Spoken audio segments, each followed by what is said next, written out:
Everyone fears World War III, the sudden explosion, the crisis that changes everything overnight. But what if the real danger is the opposite? A war that never ends, a frozen conflict that drains strength for years. The truth is, you don't get to choose. That's why here at Safety Zone we prepare you for both. Because in a world defined by uncertainty, the most dangerous threat is not the one you expect, but the one you ignore. Most people prepare for the loudest danger, the one that grabs the headlines, the mushroom cloud, the sudden invasion, the collapse that comes in a single night. And it makes sense because our minds are wired to fear explosions more than erosion. But history is crueler than our instincts. Sometimes wars don't explode, they freeze. They lock into a pattern of neither peace nor all-out war, a kind of limbo that can last decades. Think about Korea, technically still at war after 70 years. Or Cyprus, divided by a line that has become part of everyday life. These are not Hollywood-style crises with dramatic finales. They are conflicts that go on, quietly grinding down nations, economies, and people's resilience. And here's the question you need to ask yourself. Are you preparing only for the one big event, the sudden disaster? Or are you also preparing for the slow burn that tests you day after day? Because the truth is, both are possible, and ignoring one of them leaves you exposed. And if you think that a frozen war is somehow safer, remember this: frozen wars are not cold, they are volatile. They flare up without warning, and they shape the world just as much as wars fought with tanks and bombs. If you doubt that, look at the countries that have been living this reality for decades. South Korea is the perfect example. For 70 years, families have lived under the shadow of the North, knowing that at any moment the calm could end. That means constant readiness, shelters drilled into the urban landscape, military service as a part of life, and a culture that balances normal life with the awareness of looming danger. That is not peace, that is resilience in a frozen war. Now shift to Israel. There, the rhythm of life includes cycles of relative calm, interrupted by sudden flare-ups, air raid sirens, and rocket fire. What does that do to a society? It forces people to live in two modes at once, normality and emergency. And in Cyprus, where the island remains divided after almost 50 years, you see a different face of frozen war, one where division becomes permanent, economies adapt, and entire generations grow up accepting instability as the norm. The mini recap here is simple. Frozen conflicts are not a theory. They are the lived reality of millions of people today. And they teach us a hard lesson. Surviving a frozen war means mastering the art of resilience, not just once, but every single day. Ask yourself if they can do it. Are you ready to live like that if the world pushes you into the same reality? So let's make this concrete. What does life actually look like under a frozen conflict? First, the economy, because nothing touches daily life faster than money. Wars, even frozen ones, distort markets. Supply chains become fragile, exports stall, and investors pull back. Prices stop being predictable. Sometimes they rise sharply. Sometimes they stabilize for a while. But the overall trend is always upward. Imagine going to the store and realizing that something as basic as cooking oil or bread costs double compared to last month. Not because of normal inflation, but because a distant war has cut off shipping lanes or strangled exports of grain. And here's the problem. In a frozen war that is not a one-time shock, it is a recurring pattern. You think things are stabilizing, then a border incident or a new round of sanctions pushes everything higher again.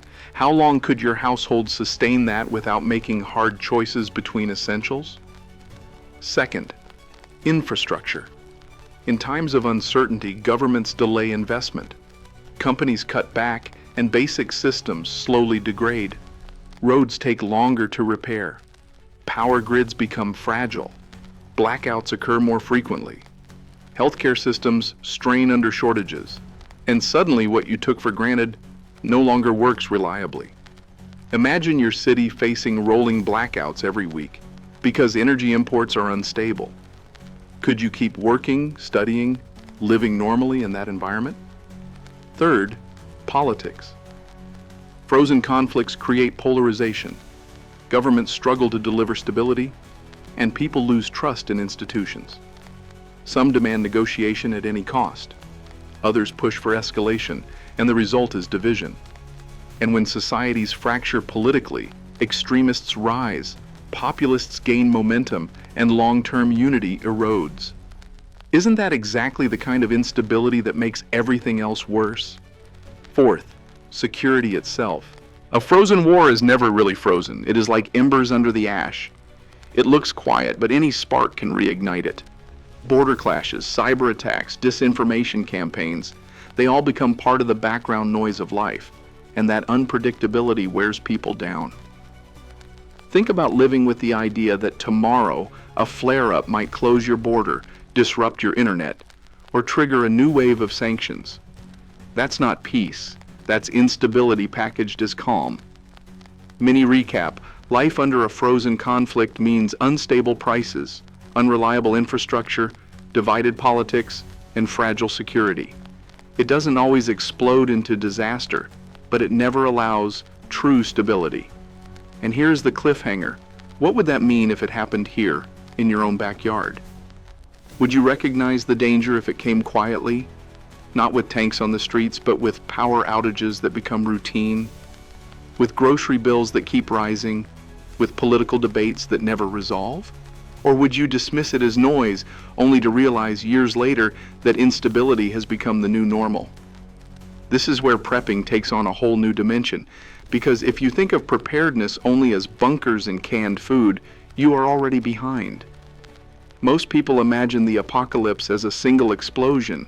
The grid goes dark, shelves empty overnight, chaos spreads, and then you either survive or you don't. But the truth is, reality is rarely so cinematic. Sometimes the crisis is slower, more insidious. It doesn't end in a week or a month, it drags on for years, and that requires a different kind of strength. If the war explodes, you need immediate survival. You need to shelter in place, filter water, cook without power, and protect your family from chaos. But if the war freezes, you need endurance, the kind that lets you survive not one dramatic week, but hundreds of ordinary days that are all slightly harder than they should be. That means financial resilience, because in a frozen war, inflation doesn't spike once, it keeps biting month after month. Do you have savings in a form that can withstand volatility? Do you know how to reduce debt so you are not chained to fragile systems? It also means reducing dependence on fragile supply chains. Could you go 3 months without relying on grocery stores that might be empty one week and overpriced the next? Could you sustain your household if gas prices doubled and stayed high? Not for days, but for years. Imagine your electricity bill tripling while the grid itself becomes less reliable, sometimes on, sometimes off. That's the world of a frozen conflict. And here's the part most people ignore. Prepping isn't just about stuff, it's about people. Building networks of trust, neighbors who can share resources, local communities that can swap skills, small circles that keep you from standing alone. In a sudden crisis, your neighbor with a generator is your lifeline for a night. In a frozen conflict, your neighborhood garden is your food supply for a season. And then there is adaptation, the most underrated skill of all. Can you cook with less fuel, heat with less power, adjust your lifestyle to changing resources without losing your sanity? That is what endurance really looks like. And the good news is, these strategies overlap. The same solar panel that keeps your freezer running during a blackout also sustains you when energy becomes unreliable for years. The same water filter that saves you after a sudden contamination also serves you when municipal systems start cutting corners because funding dries up. The same small pantry you built for a hurricane becomes your buffer against years of price spikes. Prepping for one scenario prepares you for both, and that's why resilience is never wasted. Mini recap. Prepping is not about bunkers, it's about balance. Preparing not only for explosions, but for erosion. And here's the cliffhanger. The hardest part isn't surviving one dramatic moment. It's living through years of uncertainty, waking up every morning not knowing if prices will rise, if the grid will fail, if the calm will hold. Are you ready for that? Or are you still only ready for the Hollywood version of disaster? When people talk about prepping, they usually focus on gear, supplies, and strategies. But there is one dimension that often gets ignored, and yet it is the foundation of survival in any prolonged crisis: the human mind. Psychology can make the difference between families that endure and families that collapse under pressure. In a sudden disaster, adrenaline carries you through the first hours. You react, you adapt, you fight to survive. But in a frozen conflict, adrenaline fades, fear becomes fatigue, and what you are left with is the slow grind of uncertainty.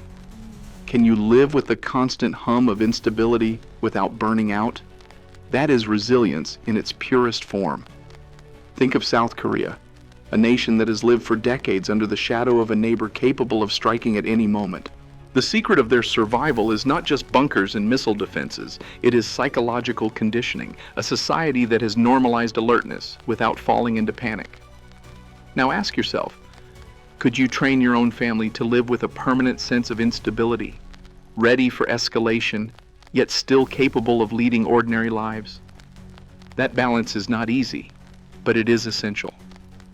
Resilience means building routines that preserve normalcy, even when nothing feels normal, because routines anchor the mind. It means creating rituals of calm, teaching children not to fear every headline, maintaining bonds with neighbors so that you don't carry the burden alone. And it also means controlling information intake, because panic often comes not from reality, but from endless doom scrolling, from being flooded with fear rather than facts. Mini recap: resilience is not about pretending nothing is wrong, it is about adapting your mindset to endure instability without losing the ability to function. And here comes the harder question. How do you prepare your mind not just for a dramatic emergency, but for a marathon of stress? One answer is training. Not only physical drills, but mental exercises, practicing decision-making under uncertainty, exposing yourself to discomfort in controlled doses so that shock never fully controls you. Another answer is community, because psychology is not built in isolation. It is reinforced by shared strength. If your neighbors are calm, you remain calm. If your circle is resilient, you feed off that energy. And finally, meaning itself matters. People who survive long crises often do so because they attach purpose to their struggle, whether protecting family, preserving traditions, or simply refusing to yield.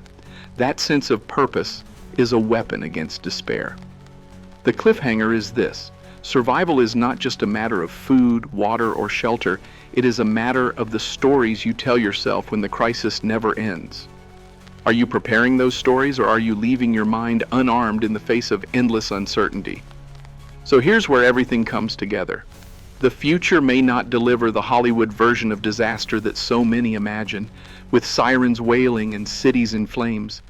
It may instead hand us something more subtle, a frozen war that stretches on year after year, never exploding, never resolving, just grinding away at economies, at trust, at the everyday stability people take for granted.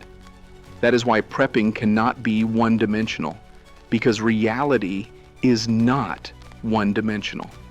The real challenge is being ready for both extremes: the sudden crisis that turns the world upside down overnight, and the slow erosion that eats away at normal life piece by piece. What have we seen tonight? That frozen conflicts are not peace, they are instability repackaged. That Americans are not immune because global markets, NATO obligations, and political fractures pull Washington into the storm whether it wants to be there or not.